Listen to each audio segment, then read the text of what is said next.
relationships and social aggression, we wanted to kind of throw in a piece here that's really important about strategies for teens. And I think it's important to include this in the parent course, because parents want to know what to tell their kids.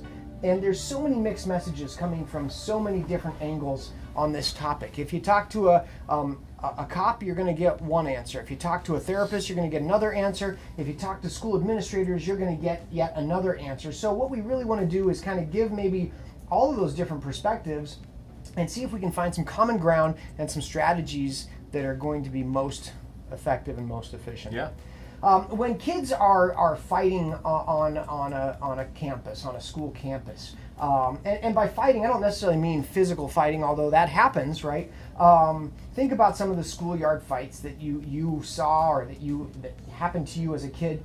The world's a very different place now than it was 20 or 30 years ago. When you and I were kids, we might have a scrap on the playground, and we may or may not get sent to the principal, and our parents would handle it very differently. Rarely would the police ever get involved. And in today's world, it's a very different environment. Like, every campus has a school resource officer on campus. Most campuses, because of school violence, and it's such a hot topic, have a really pretty strict zero tolerance policy. Yeah. So any kind of physical aggression on campus, whether it's violent or whether it's playful, it is really shunned in most environments. And what are your thoughts on that? Is that developmentally healthy?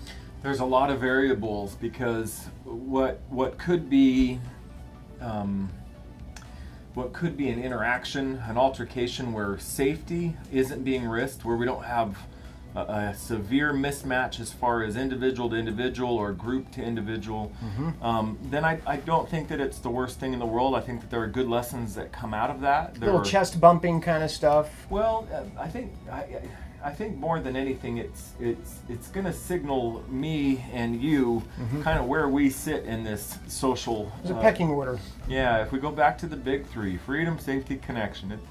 Boys, we tend to do connection through aggression, right? Yeah, absolutely. We tend to. That's why we like sports. We like contact sports. We like football, soccer, basketball. Yeah. Any of those that require bumping into your opponents. Absolutely. I think it's a way to kind of talk male to male that, hey, I'm okay with you in this time, in this space. We're okay. Yeah. And we can walk off the court good buddies after battling it out. So. When you have a severe mismatch, though, if there's safety being threatened, good to intervene. Yeah. Yeah. So let me share a personal experience.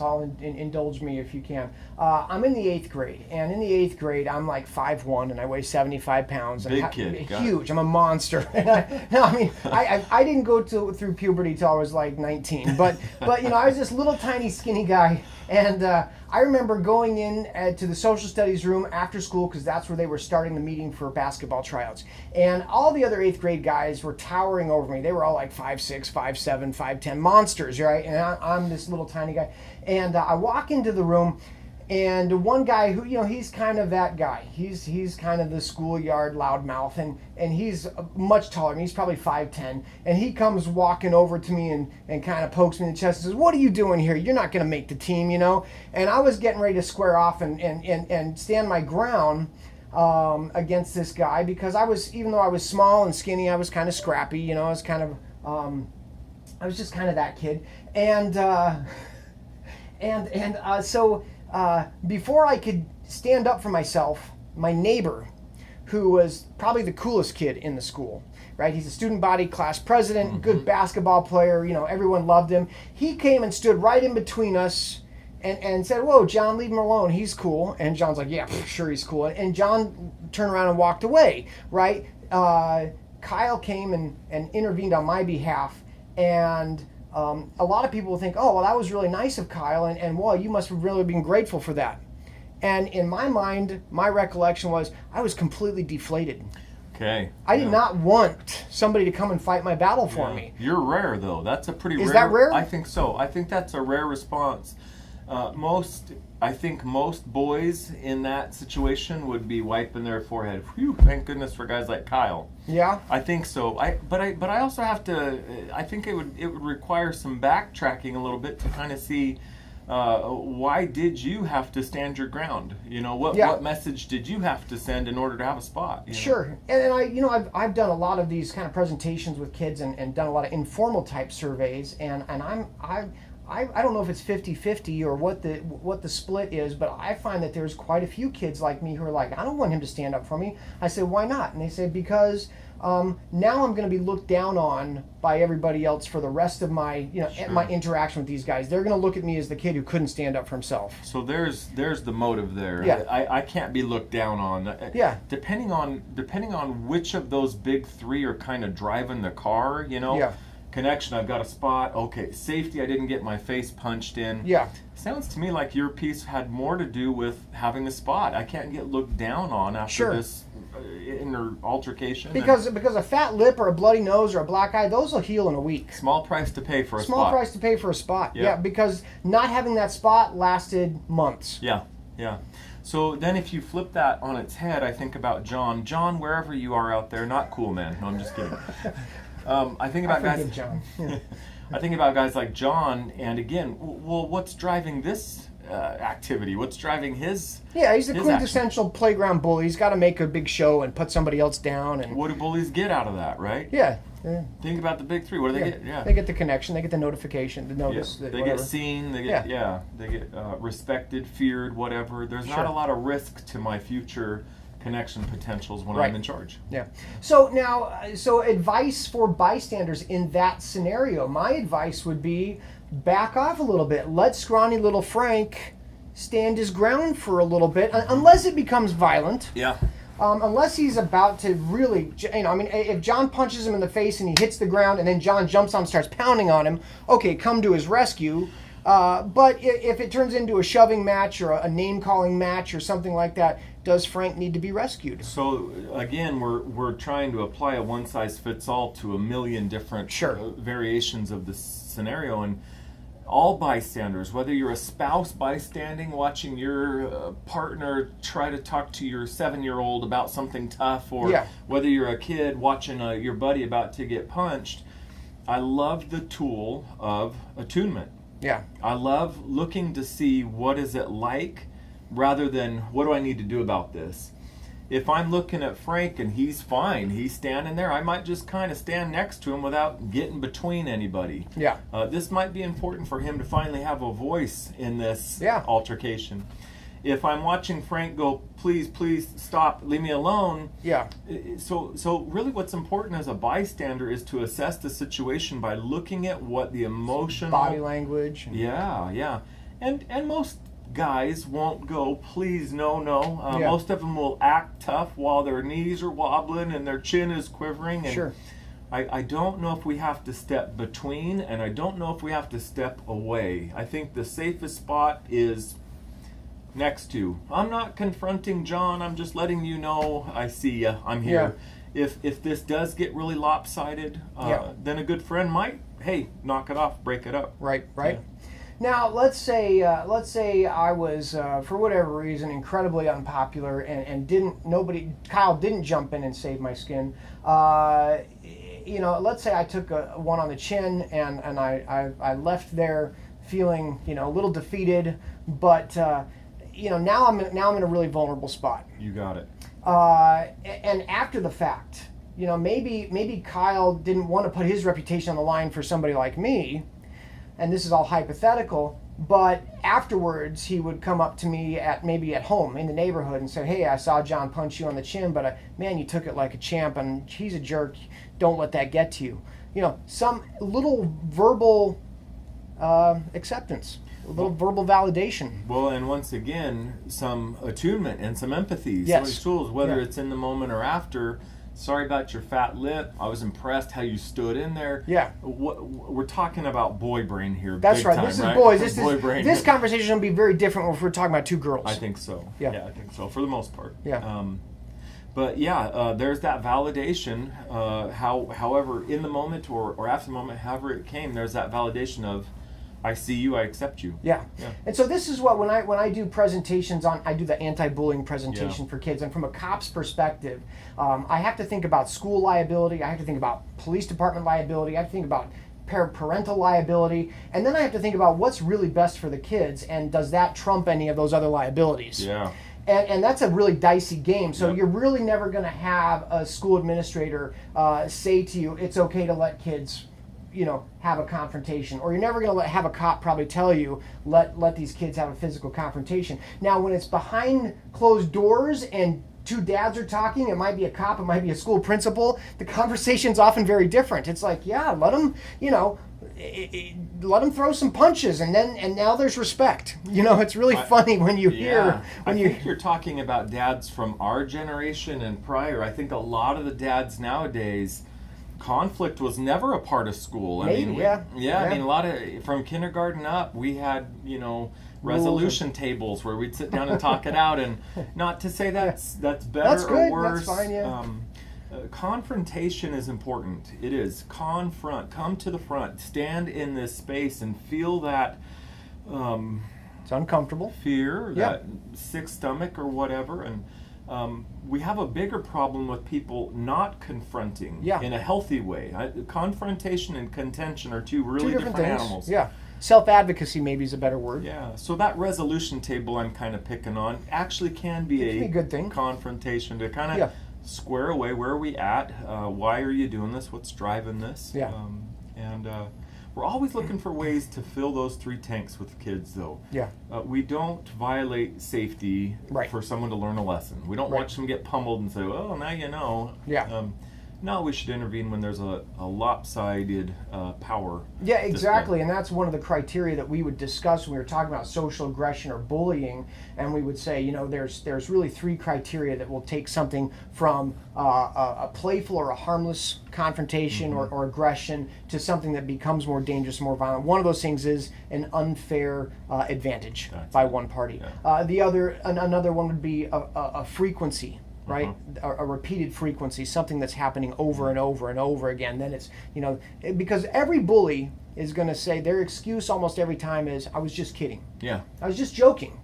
Because I did it to Tommy 2 minutes before and Tommy was fine. And then I did it to Jimmy, and Jimmy started crying and ran and told on me. Right. So again, the bully's defense is, I was just kidding. Well, if there's an unfair advantage, which maybe Jimmy didn't have an unfair advantage. Or I didn't have an unfair advantage, but over Tommy I did. Yeah. So the same behavior to two different people with that disparity of that balance of power really makes a difference. Which is exactly why, as a bystander, I have to use a tool that discerns rather than a checklist of. That's right. Because every scenario situation's different. Differs, yeah. I mean, culture to culture, we really differ in how we look at everything, from politics to marriage to how to raise your kids. And the way I do it and the way you do it, living in two different continents, well, hold up the folder. What color is it? Is it brown or is it white? Well, we're both right. Sure. So yeah, great. I love that. And so, I got a little sidetracked. I derailed. The third criteria to identify something is more violent aggression.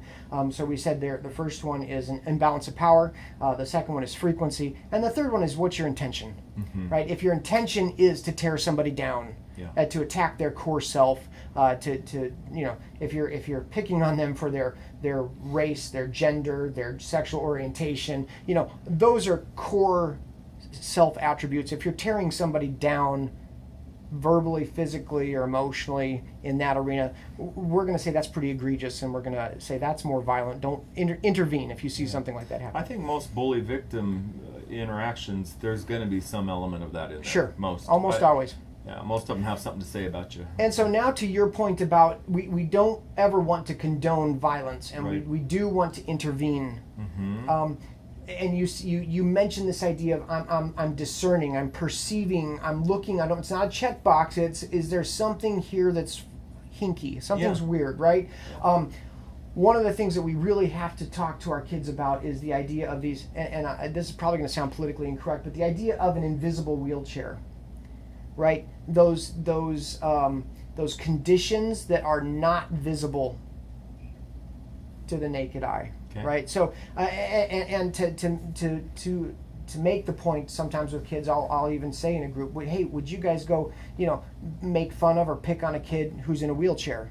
And they're all like, oh, that's a disgusting thing. Why would you even suggest that? That's horrible. No, of course not, right? Because they are able to empathize with the child in the wheelchair. And again, that's not to suggest that kids in wheelchairs are, it's just, that would be inappropriate. I think most people agree.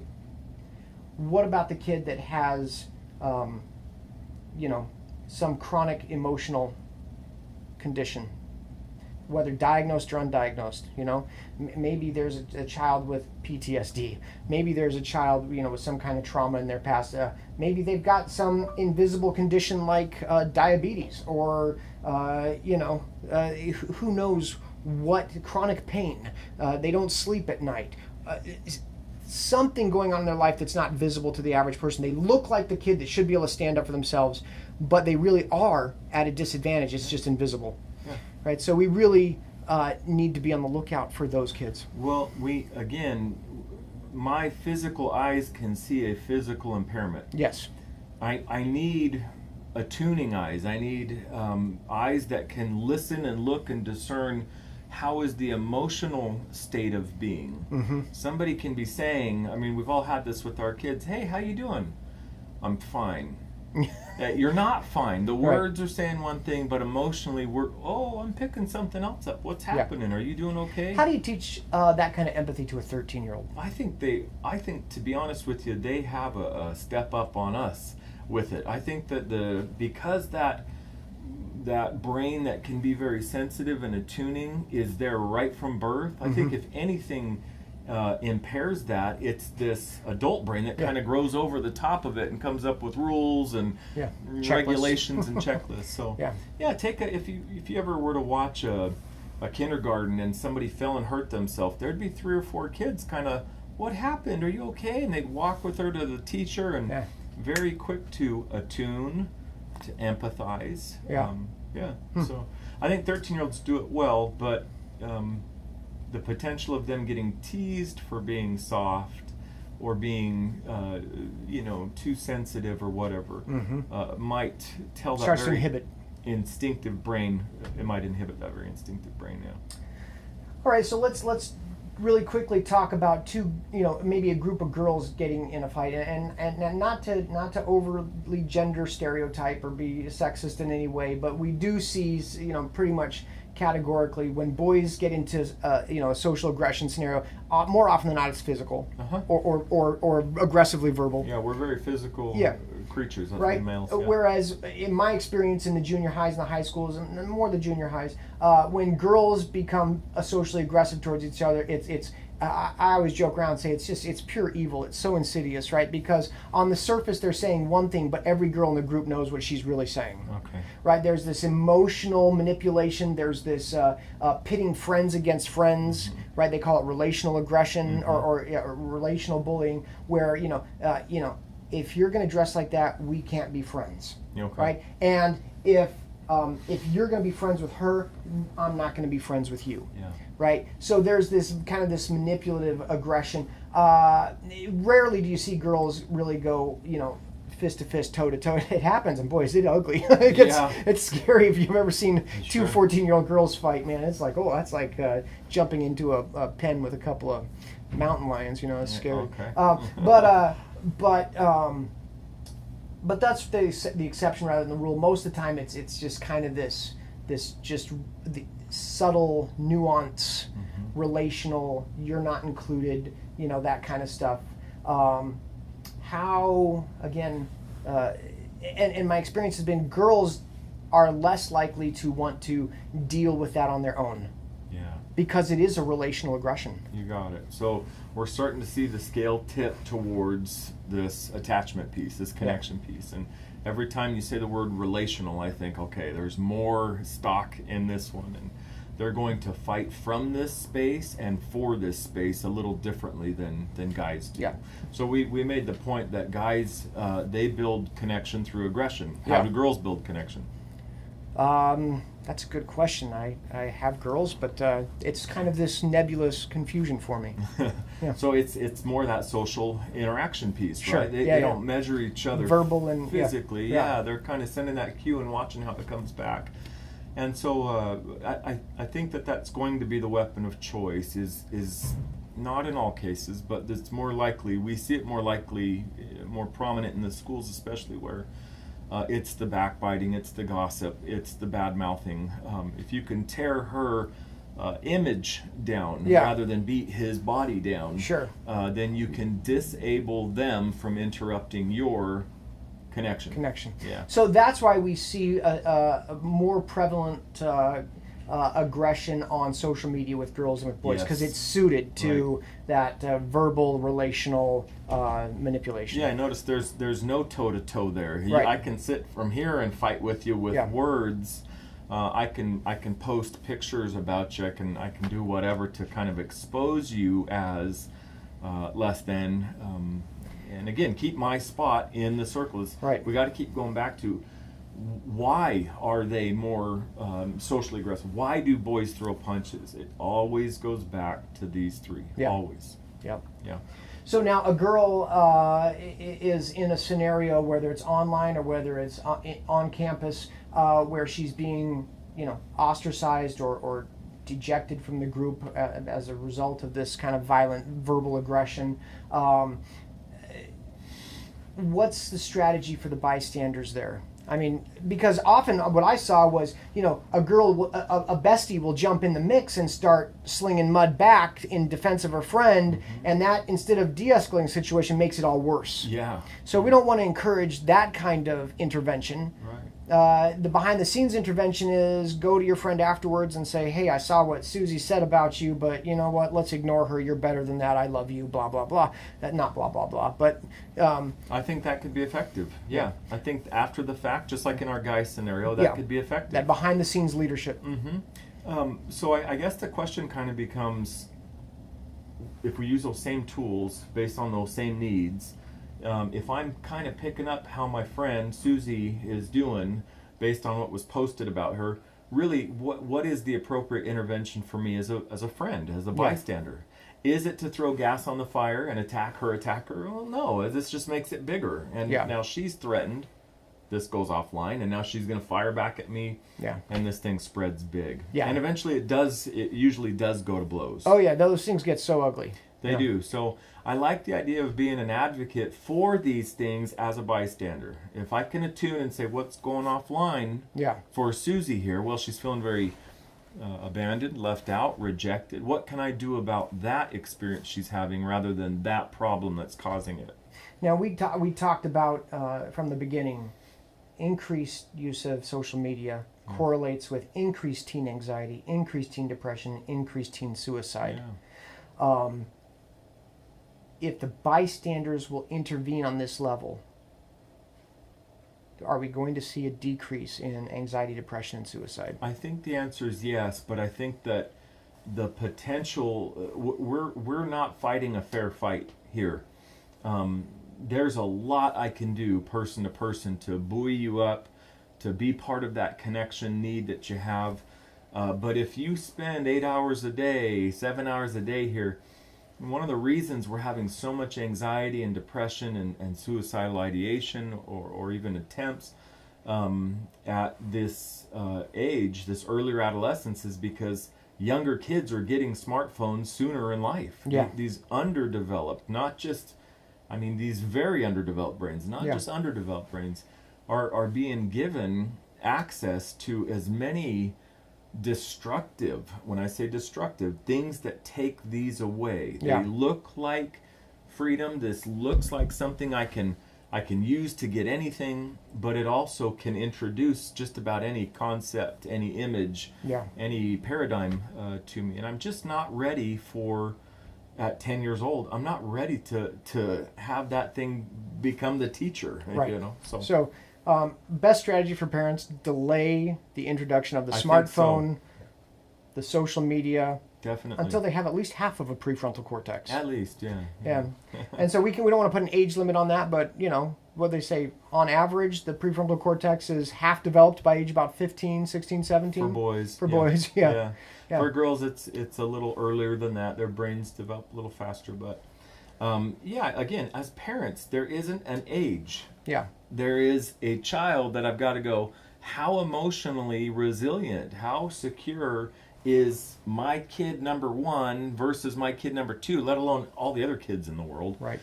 I've got to look at the emotional maturity and the ability to use tools. If I give devices instead of tools, things blow up instead of build up. Yeah. Great stuff. Closing thoughts on social aggression and strategies. In all cases, boy or girl, young or old, male or female, boy or girl, or male or female. Any of those four. Yeah. I think the answer is as a bystander, as a family member, as a parent, as a teacher, as a cop, it's learn the skill of attuning. Learn what it looks like to assess, is this something he's okay in, standing on his own? Is this important to his development? If it gets violent, the answer is, we stop it. I'm a mandated reporter, so are you. If somebody threatens to hurt themselves or someone else, nope, end of story. We're stopping it right there, and we're going to intervene, even if you're kidding. Yep. So I think that actually is a good baseline, but everything above that baseline is going to require that tool. Little discerning, a little perception. Yeah. There you have it, therapist Travis Webb.